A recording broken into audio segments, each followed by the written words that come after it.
In this video, I'm going to be recording the Wagner Flexio 5000. This gun is new to me this year, and I cannot tell you how much I love it. I've been a furniture painter for 7 years, and this is my favorite gun by far. You put the little blue nozzle on after the red nozzle. Make sure the little hole right there is lined up at the top. You'll see inside the gun why. It lines it up perfectly. The hose needs to be attached on the side. You put that piece and the yellow piece, you screw it on. If it's faced upward, it's going to spray horizontal. I prefer it sprayed vertically, so I put it to the side. Now, I even mixed old paints together because I am trying to get rid of a lot of the paints in my garage. I've got milk paint in here, I've got mineral paint, I've got chalk paint. So I mixed 3 different kinds of paint together. They're all water-based. I strained them through my micron strainer because, again, these paints were old and I need to get rid of them. I made sure that it was runny enough. It needs to run like a finishing coat, like a polyacrylic.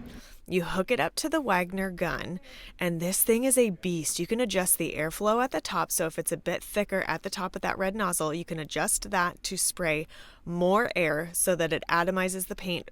You make sure everything's tightened up, and then right at your finger, there's a trigger there, and you can adjust the flow to be heavier or lighter depending on when you go. Now, I typically test on the wall before I spray. And you want to do this because your flow might not be coming out like this. I can do it by sight. There's a viscosity drain in the kit that it comes with to show, depending on which type of product you're using, how many seconds you need for it to flow out, and that is the flow that you need. I can do it by sight at this point because I'm more experienced, but if you're not, it's really good to double check it on the wall so that you're not sputtering paint on your piece. This has never been a problem with this gun though.